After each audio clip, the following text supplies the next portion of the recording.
जय श्री राम। स्वागत है आप सभी का एक बार फिर से मेरे YouTube चैनल पर। मेरा आज का विषय रहने वाला है कि अगस्त 2021 का महीना वृषभ राशि वृषभ लग्न वालों के लिए कैसा रहने वाला है।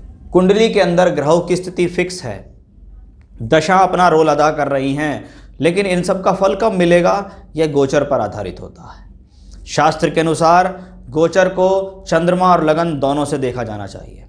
शास्त्रीय और व्यवहारिक ज्योतिष दोनों में ये कहा गया कि 70% परिणाम चंद्रमा से द्वारा ही देखने चाहिए, यानी गोचर को प्राथमिकता जो देनी चाहिए वो चंद्रमा से देखनी चाहिए। बाकी 30% गोचर, जिसमें हम कभी कभी दोहरे गोचर की बात करते हैं, तो वो लग्न से देखा जाता है।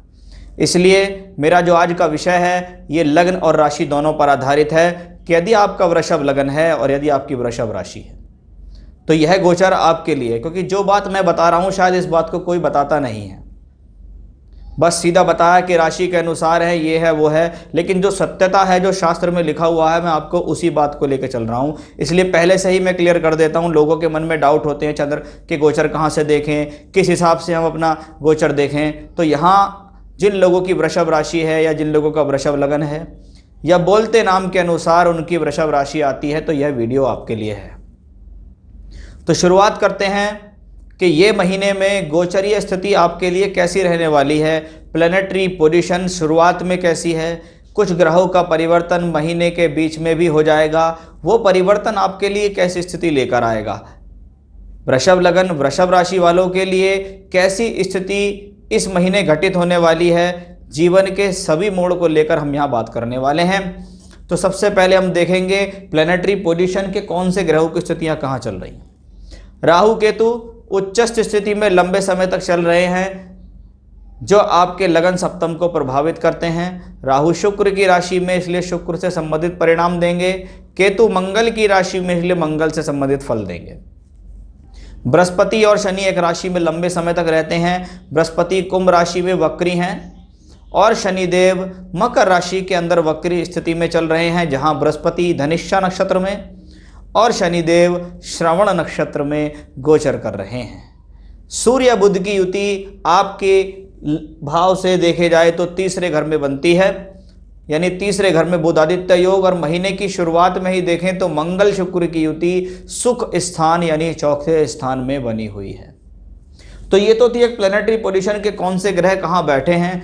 अब ये मूवमेंट आपको कैसा फल देगी उसके बारे में हम यहाँ चर्चा करेंगे। सबसे पहले मैं यहाँ बात करना चाहूँगा सूर्य देव के बारे में, क्योंकि सूर्य एकमात्र ऐसा ग्रह है जिसके चारों तरफ ग्रह चक्कर लगा रहे होते हैं। ये सभी ग्रहों को, मानव जाति को ऊर्जा ऊष्मा देने वाला ग्रह है। अगर कुछ दिन भी सूर्य ना निकले तो समझ लीजिएगा पृथ्वी पर बहुत बड़ा भूचाल आ सकता है। ये सूर्य देव जब ऊर्जा देते हैं तो अपने ऊपर बहुत सारे अधिकार रखते हैं, चाहे वह अधिकार राजनीतिक हो, सामाजिक हो, आत्मिक तौर पे हो, सात्विक तौर पे हो, जीवन जीने की शैली कैसी होनी चाहिए, आपके विचार कितने उच्च स्तर या निम्न स्तर के कार्य कर रहे हैं, ये सब सूर्य पे आता है। सूर्य कौन है? चतुर्थेश हैं, आपकी राशि से चौथे घर के मालिक है। चौथा घर भूमि, जमीन, जायदाद, वाहन सुख, मन की स्थितियां, जनता, मकान परिवर्तन, ऐसी कोई घटनाओं को देने वाला होता है सूर्य। यानी सूर्यदेव को इन चीज़ों का अधिकार प्राप्त है कि सूर्यदेव आपको यहाँ पे इस चीज़ का मालिक बनाया गया है कि आप इन सारी चीज़ों को संभालेंगे। अब ये चतुर्थेश अपने से द्वादश में चल रहा है। ग्रह का अपने से द्वादश में जाना व्यय कहलाता है। व्यय का मतलब है आप अपने सुख साधनों के लिए कोई खर्च कर रहे हैं। हो सकता है आपने कोई प्रॉपर्टी परचेज की हो, आपने कोई वाहन लिया हो, आपने घर के अंदर कोई रिनोवेशन कराया हो, या ये कह सकते हैं कि आपने अपने मकान की सुसज्जा बढ़ाने के लिए कोई electronics item, TV, fridge, washing machine, कुछ भी ऐसा आपने अपने जीवन में किया जिससे आपके मकान के अंदर कुछ खर्च हुआ हो। जो लोग किराए के मकान में रहते हैं तो ऐसे समय में वो किराए के मकान के लिए ढूंढना शुरू कर देते हैं। उनके मकान मालिक उनको बोल देते हैं कि आप दूसरी जगह ट्राई कीजिए, यहाँ से मकान खाली करिए। तो वो परिवर्तन होना, यानी घर के सुख में कुछ कमी होना, घर से कहीं दूर चले जाना भी इसी कॉम्बिनेशंस के कारण देखा जाता है। अब ये तीसरे घर में है तो साहस में वृद्धि करता है, क्योंकि सूर्य स्वभाव से क्रूर मैलेफिक प्लैनेट्स है।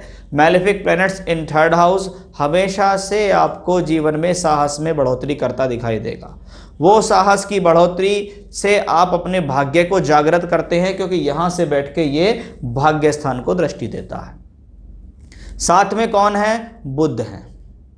अब बुध कौन है? द्वितीयेश और पंचमेश है, यानी ऐसा ग्रह जो कुटुंब से सहयोग देने वाला, कुटुंब से धन दिलाने वाला, वाणी से पैसा पैदा करने वाला, बुद्धि से, ज्ञान से, योजनाओं से, शिक्षा के द्वारा लाभ देने वाला प्लेनेट बुध है। वो सूर्य के साथ तीसरे घर में है। पढ़ाई के लिए बनाई गई योजना अच्छी है, बुद्धि के द्वारा बनाई गई योजना से सफलता मिलेगी, कार्य क्षेत्र में तरक्की मिलेगी, आप लोगों के सामने उठ बैठकर अपने जीवन में अच्छी तरक्की हासिल करेंगे, क्योंकि ग्रह कहाँ है? तीसरे घर में। थर्ड हाउस से किसी भी चीज का निर्माण होता है। आप कोई आविष्कार करना चाह रहे हैं, आप कोई खोज करना चाह रहे हैं, आप कुछ नई शुरुआत करना चाह रहे हैं, तो उसका कहीं ना कहीं से निकल कर आएगा थर्ड हाउस से, कि व्यक्ति के मन में कोई बात आई, उसने सोचा कि मुझे कुछ करना है, और वो करने की स्थिति कहाँ से निकल कर आती है? वो आती है थर्ड हाउस से। कौन है बुध? पंचमेश, पंचम भाव बुद्धि का। और सूर्य कौन है? सूर्य काल पुरुष की कुंडली का पंचमेश है, ये आपको कभी नहीं भूलना चाहिए। इसलिए ये कॉम्बिनेशन आपके लिए योजनाबद्ध तरीके से कार्य करने में फायदा देने वाला होगा। यानी आप अपनी बुद्धि लगाइए, ज्ञान लगाइए और प्रचार प्रसार कीजिए। बुध 10 अगस्त को राशि परिवर्तन करेंगे और सूर्यदेव 16 अगस्त को राशि परिवर्तन करेंगे, और उसके बाद कहाँ आ जाएंगे? ये दोनों आ जाएंगे केंद्र स्थान के अंदर।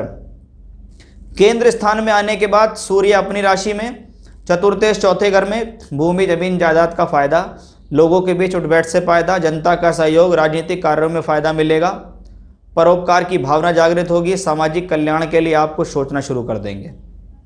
उस लिहाज से अच्छा है, आपको मान सम्मान दिलाएगा ये ग्रह। थोड़ा मदर की हेल्थ के लिए इसको ज़्यादा अच्छा नहीं माना जाता है। वहीं बुध भी आ रहे हैं, बुध तो धनयोग राजयोग में शामिल हो जाएंगे, क्योंकि धन भाव और पंचम भाव का मालिक केंद्र में केंद्र के मालिक के साथ है। तो ये एक बहुत अच्छा कॉम्बिनेशन उस दौरान बनेगा, और मंगल भी आपका सहयोग करेंगे, क्योंकि मंगल तो उस दौरान उसी राशि में रहने वाले हैं। तो उस लिहाज से ये कॉम्बिनेशन देखें तो आपके लिए अच्छा है। जो युति सूर्य बुध की तीसरे में बन रही है, वही चौथे में जाके आपको फायदा देगी। अब मैं बात करता हूं मंगल और शुक्र की युति के बारे में। पहले युति के बारे में बात कर लेते हैं कि मंगल और शुक्र की जो युति है, अगर ये 4th हाउस में आई जो मन का भाव है, पंचम में आई जो रोमांस का भाव है, छठे में आई, 8वें में आई जो कि गोपनीय तौर पे एक एक्स्ट्रा मैरिटल अफेयर का हाउस कहलाता है, 12th हाउस भी इसमें शामिल है, 7th हाउस जो लव रिलेशन को मैरिज में चेंज कर सकता है, तो वहाँ पे ये कॉम्बिनेशन होते हैं। जब ये चौथे घर में बने तो कहीं ना कहीं व्यक्ति के मन में बातें आनी शुरू हो जाती हैं। क्या बातें आती हैं? मेरी लाइफ में कोई लाइफ पार्टनर होना चाहिए, मेरा भी किसी से लव रिलेशन होना चाहिए, मेरी लाइफ में किसी अपोजिट सेक्स का अट्रैक्शन होना चाहिए, उसके प्रति इनका झुकाव होता है। क्योंकि एक लग्नेश है, एक सप्तमेश है। लगन में आप स्वयं हैं, आपकी बॉडी है। सप्तम भाव में 7th house opposite sex, spouse, स्त्रीलिंग के लिए पुरलिंग, पुरलिंग के लिए स्त्रीलिंग, इस तरीके से देखा जाता है। अब ये मंगल शुक्र की युति जब मन पे आ रही है, और वो भी चंद्रमा की राशि है, सूर्य की राशि है, तो मन में इस प्रकार के विचार आते हैं कि हाँ मेरी लाइफ में कुछ होना चाहिए, यानी कोई शुरुआत करने का मन आपका करता है। ये वो कॉम्बिनेशन है जो लाइफ पार्टनर को ला सकता है। शादी नहीं हो रही है, वो शादी करा सकता है, रिश्ता पक्का करा सकता है, लाइफ के अंदर किसी लव रिलेशन को क्रिएट कर सकता है। वहीं शुक्र लग्नेश होकर चौथे घर में सुख सुविधाएं देने वाला है, क्योंकि चौथे घर में शुक्र दिग्बली होता है। सुख सुविधा देने वाला, घर का सुख देने वाला, शैया सुख यानी बेडरूम का सुख देने के लिए तैयार है। वहीं ये शुक्र की स्थिति किसी प्रकार के सुख साधन घर में बढ़ा सकती है। साथ में कौन है? 12th और 7th लॉर्ड मार्स। सप्तमें सप्तम को देखे लाइफ पार्टनर के लिए तैयारी है। शादी नहीं हो रही है, शादी हो जाएगी, रिश्ता पक्का हो जाएगा, इसलिए। वहीं वो 12th लॉर्ड भी है। अब 12th लॉर्ड का संबंध जब यहाँ हो और आपकी शादी हो गई हो, तो एक तो आपका अट्रैक्शन यानी आपके हार्मोन्स पहले से ज़्यादा सक्रिय होने वाले हैं। आपका ध्यान अपनी पत्नी या अपने पति की तरफ ज़्यादा हो जाएगा। कभी कभी ये ध्यान अपोजिट सेक्स यानी जिनके जीवन साथी से अलग भी एक्स्ट्रा मैरिटल अफेयर्स की तरफ भी ये कॉम्बिनेशन जाता है। वो क्यों है? क्योंकि ये 12th लॉर्ड है तो ये 6th लॉर्ड भी है।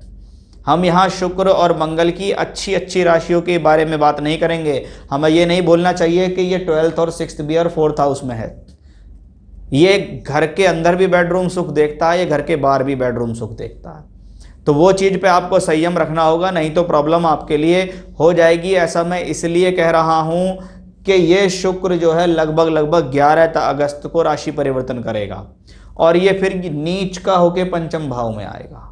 पंचम भाव में आया गया नीच ग्रह पैसे के लिए अच्छा है, शुक्र को यहाँ ज़्यादा खराब नहीं मानते, लेकिन आपको अपने इमोशंस पर कंट्रोल करना पड़ेगा। आपको अपनी विचारधारा इस प्रकार की रखनी पड़ेगी कि मुझे गलत कार्य के प्रति आकर्षित नहीं होना, गलत सोच नहीं रखनी है, गलत काम नहीं करने हैं, किसी प्रकार के गलत खान पान में इन्वॉल्व नहीं होना है। क्योंकि ये शुक्र जब यहाँ पंचम में आएगा, लग्नेश का पंचम में जाना कोई बुरा नहीं होता, लेकिन जब ये प्लैनेट शुक्र हो और ये नीच का हो तो आपको इन चीज़ों के ग्रह हमेशा अपने कारकत्वों से रिलेटेड फल देता है। और शुक्र मौज है, मस्ती है, भौतिक सुख है, सुख साधन है, अपोजिट सेक्स है, ये सब शुक्र से ही निकल के आता है। तो सावधानी क्या रखनी है उसके बारे में है। बाकी ये कॉम्बिनेशन अभी यहाँ बना हुआ है तो कर्म भाव को देख रहा है, तो पैसे के लिहाज से, सोर्स ऑफ इनकम के हिसाब से, काम के हिसाब से, नौकरी के हिसाब से अच्छा है। चलिए मैं बात करता हूँ राहु केतु की, कि केतु की राशि में मंगल है, मंगल इसको देखता है, सप्तमें सप्तम को देखे, केतु वहाँ हो और एज ए मैलेफिक देखे, डिस्प्यूट्स करा सकता है। उस डिस्प्यूट्स का कारण आपकी कुछ ना कुछ हरकत हो सकती है। पति को पत्नी के बारे में पता लग जाए कुछ, या पत्नी को पति के बारे में कुछ पता लग जाए, क्योंकि ये मंगल शुक्र है, शुक्र मीडिया है, तो हो सकता है कोई टेलीफोनिक ऐसी स्थिति उनके हाथ में लग जाए जिससे घर के अंदर कोई बहुत बड़ा बवाल क्रिएट हो सकता है। वो इसी कॉम्बिनेशन से दिखता है। धन के लिए ये ठीक है, लेकिन पारिवारिक जीवन को बचाना होगा, अपने ऊपर संयम रखना होगा। आपने जीवन में जो भी कार्य चल रहे हैं, जो कर रहे हो, उनके प्रति आपको संयम से चलना होगा।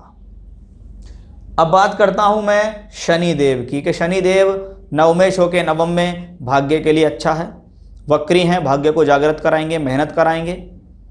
चंद्रमा की नक्षत्र में भी गोचर कर रहे हैं, क्योंकि 2.5 साल तक ग्रह यहीं रहना है, सेम राशि होगी, लेकिन कहीं ना कहीं नक्षत्रों को देखना होगा। कौन है? चंद्रमा के नक्षत्र में। और चंद्रमा कौन है आपके हॉरोस्कोप के लिए? 3rd Lord. मेहनत में कमी नहीं, लेकिन मेहनत के प्रति लगातार समर्पण जरूरी है, क्योंकि चंद्रमा हर 2 दिन में अपनी राशि बदल लेता है, हर 2 सवा 2 दिन में ट्रांजिट बदल के अगली राशि नक्षत्रों में चला जाता है। शनि फिक्स है।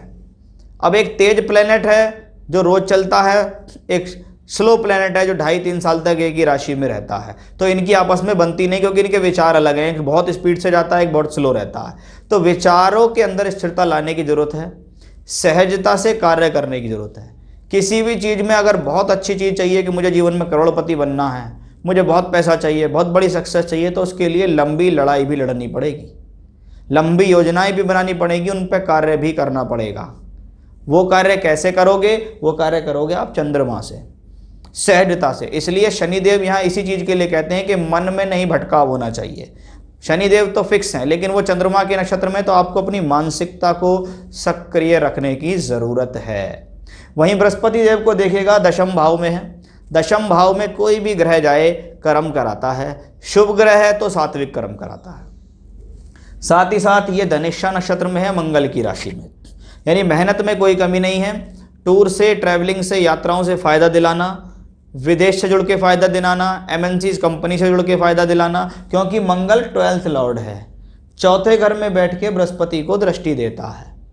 इसका मतलब है नौकरी के क्षेत्र में हो चाहे व्यवसाय के क्षेत्र में हो, कोई यात्रा भी आपको इस दौरान करनी पड़ सकती है, लेकिन इसका फल आपको अवश्य मिलेगा, क्योंकि बृहस्पति का संबंध यहाँ धन भाव से बनता है। इसलिए सोर्स ऑफ इनकम रहेगी, पैसा आपको आता रहेगा, तरक्की आपको मिलती रहेगी।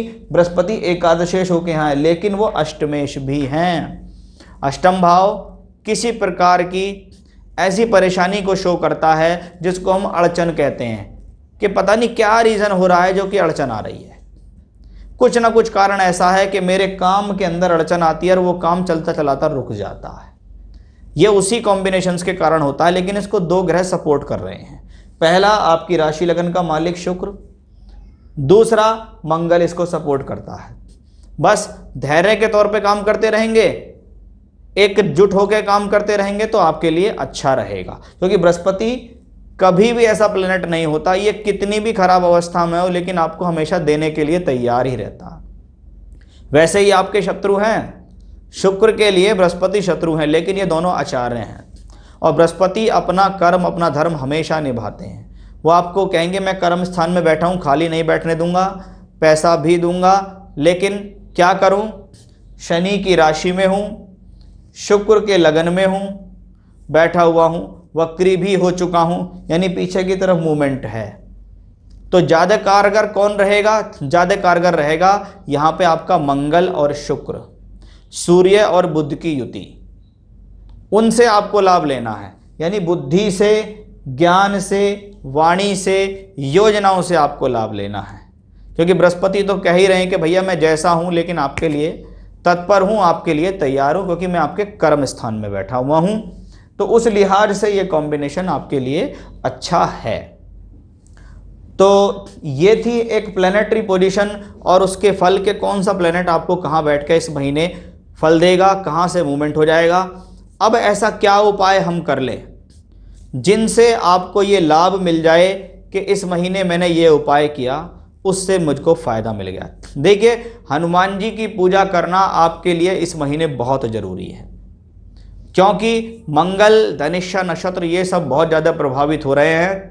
मन पर संयम रखना, क्योंकि हनुमान जी कहते हैं, आप हनुमान चालीसा में पढ़ सकते हैं, बल बुद्धि विद्या ज्ञान देहु मोहि हरहु कलेश विकार, ये सब हनुमान चालीसा में लिखा हुआ। तो हनुमान जी से संबंधित पूजा पाठ करना, चाहे बजरंग बाण पढ़ें, संकट नाशन पढ़ सकते हैं आप, हनुमान अष्टक पढ़ सकते हैं, या सुंदरकांड पढ़ सकते हैं, हनुमान चालीसा कर सकते हैं, कुछ भी है, लेकिन उस चीज़ को आप निरंतर करते रहिएगा।